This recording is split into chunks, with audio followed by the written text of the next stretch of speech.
आणि यातच आहे आदिवासीचे मरण.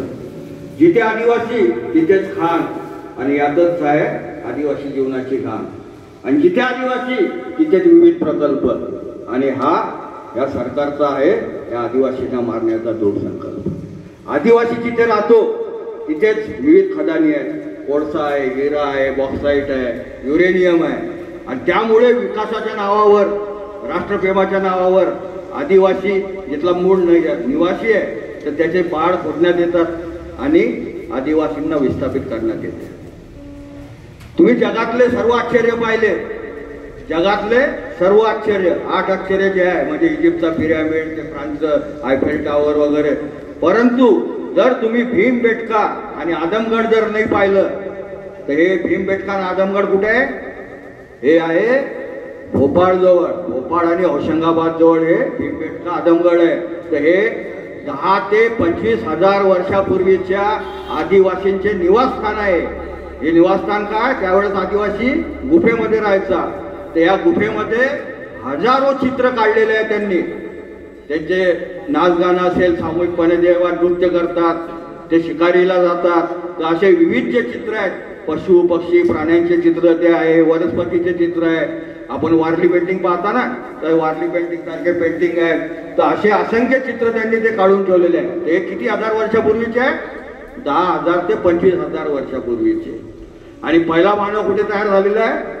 हा आफ्रिकेमध्ये तयार झालेला आहे. आणि 75,000 वर्षापासून तिथून मायग्रेट होऊन मग आदिवासी संपूर्ण जगामध्ये पसरलेले आहे. आणि तुम्हाला विशेष महत्त्वाचं मी म्हणेल की संग्रामपूर तालुक्यातलं जे चालठाणा आणि सोनबर्डी आहे तिथे निहाल नावाचे जे आदिवासी राहतात ते तर हिलाला, पारेला, पारधी जे आहेत यांच्यापेक्षाही पूर्वी ते आलेले आहे. तर हे जवळपास 50,000 वर्षापूर्वीपासून तिथे आलेले आहे. त्याची भाषा पण बघा तुम्ही, कठीण आहे त्याची भाषा.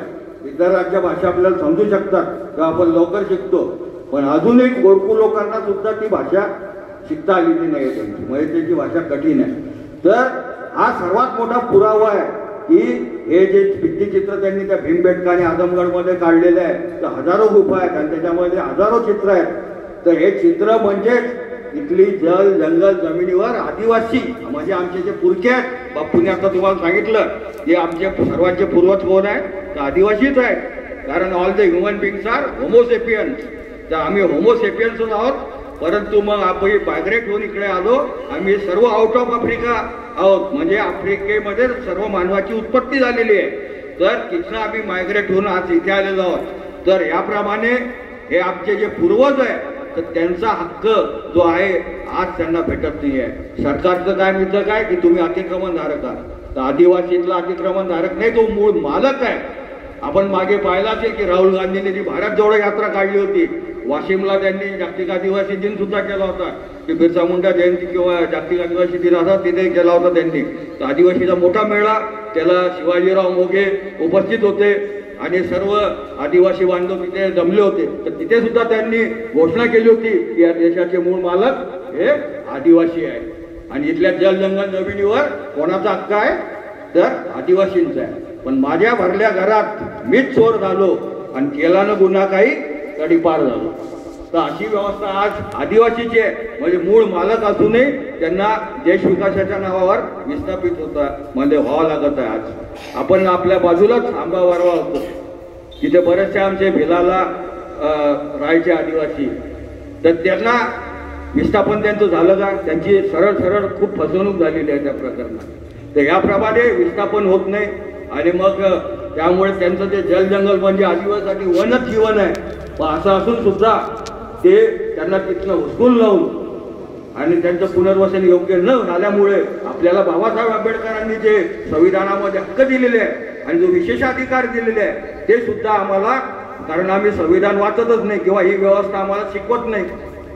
मी तर बापूचे म्हणजे कौतुक करेल की त्यांनी आपले जे आदिवासी मुलं आहे, मागासलेला आमचा जो संग्रामपूर जिल्हा आदिवासी जिल्हा, त्यांनी पुढे यावं, शिकावं म्हणून ही संस्था त्यांनी चालू केलेली आहे इथं. म्हणजे त्यांचं टाळ्या वाजून तुम्ही स्वागत करायला पाहिजे. आणि मागे सुद्धा एकदा त्यांनी मोठा कार्यक्रम घेतला होता आदिवासी विकास परिषदचा, त्याला सुद्धा बापूंनी हे स्थळ उपलब्ध करून दिलं होतं. आता हे जे आपल्या हक्काधिकार आहे हे आपल्याला जर वाचवायचे असतील तर आपण संविधान सुद्धा वाचायला हवे. तसंच युनोचा उल्लेख सरांनी केला, सोळंके सरांनी, की युनोनी हे जे चालू केलेलं आहे की आदिवासी आज मागासलेला आहे आणि त्याला हक्काधिकाराबद्दल तो जागरूक नाही, तेव्हा त्याला तो भोळा असल्यामुळे त्याला हिसकावून नेण्यात येते त्याचे अधिकार. तसं पाहिलं तर आदिवासी हे सिंधू संस्कृतीचे जनक आणि वारसदार आहे. आणि सिंधू संस्कृती काय होती माहिती आहे तुम्हाला? 4-5 वर्गात शिकवण्यात येते तुम्हाला की मोहेंजोदडो, हरप्पा, त्यावेळेस तिथे तलाव होते, अंडरग्राऊंड जे वॉटर हे जे होती सेवेज सिस्टीम होती, म्हणजे एवढं सुधारलेलं आपण होतो आदिवासी. परंतु हे सायबर खिंडीतून जेव्हा आरे आले तर तो इतिहास सुद्धा आत्माराम कधीराम राठोड हे आमचे बंजारा समाजाचे जे मोठे विद्रोही साहित्यिक होते त्यांनी हा इतिहास सुद्धा पुढे आणलेला आहे. सिंधू नदी रे पाडे, सप्त सिंधू रे राडे, आर्य दामडीओ दामड लगा के रे मार सेना नायक. म्हणजे सप्त सिंधूच्या या प्रदेशामध्ये आम्ही गुन्ह्या गोविंदाने सामूहिकता, सामुदायिकता, सह अस्तित्व आणि आम्ही सहजीविता म्हणजे आमच्या निसर्गासोबत आम्ही गुन्ह्या गोविंदाने राहत होतो. सर्व मनुष्य प्राणी समतेने, कोणताच भेद नव्हता, भेदभावारहित असं आम्ही समतामूलक जीवन तिथे जगत होतो. पण आर्य आले, त्यांनी आमच्या सेनापतीला मारलं आणि तेव्हापासूनच हे आदिवासीचे विस्थापन एक प्रकारे चालू आहे. त्यामुळे आदिवासी आज विकासाच्या नावावर जे विस्थापन आहे ते आपल्याला थांबवायचं असेल तर आम्हाला संविधान वाचवणे फार आवश्यक आहे. कारण संविधानाने आम्हाला विशेषाधिकार 5व्या 6व्या अनुसूचीमध्ये दिलेले आहे. आम्हाला संपूर्ण स्वायत्त ऑटोनॉमस अशी व्यवस्था बाबासाहेब आंबेडकरांनी दिली आहे. ही सुद्धा युनो सुद्धा आपल्याला विशेषाधिकार देते. परंतु सर्वात मोठी गोम यातली मी सांगेल तुम्हाला की युनो मध्ये आमचे जे प्रतिनिधी गेलेले होते त्यांनी तिथे 3 वेळा एकच गोष्टीचा उल्लेख केला की भारतामध्ये आदिवासी नाहीत. मग आम्ही कोण आहोत? तुम्ही कोण आहात? पण तुम्ही आदिवासीच आहे ना. पण हे काय म्हणते व्यवस्था की भारतात आदिवासी नाही. कारण त्यांना माहित आहे यांना जर तुम्ही मूल निवासी म्हटलं, आदिवासी म्हटलं तर मग बाहेरून आलेले कोण हा प्रश्न येईल. तेव्हा मग हे आपल्याला बाहेर हाकलू शकतात असं या आर्य जे आहे त्यांना वाटते. आजच्या काळातले तुम्ही समजून जा आर्य कोण आहेत. तर हे जे आहे हे जे भांडणं लावतात जात धर्माच्या नावावर हेच आर्य आहे आणि हेच पूर्ण व्यवस्था चालवत आहेत. आणि म्हणून हे जे विस्थापन आहे हे रोखण्यासाठी आम्हाला सर्व मिळून संघटित होऊन हा संघर्ष करावा लागेल. त्यासाठी आदिवासी असतील, भटके विमुक्त असतील, मी तर म्हणेल मुस्लिम समाजाचे जे आहेत, कारण त्यांना सुद्धा जेवढा सीए एनआरसीचा धोका आहे तेवढाच आदिवासींना सुद्धा धोका आहे. मग आदिवासींना उलट जास्त धोका आहे कारण आदिवासींकडे कागदपत्रच नाहीये.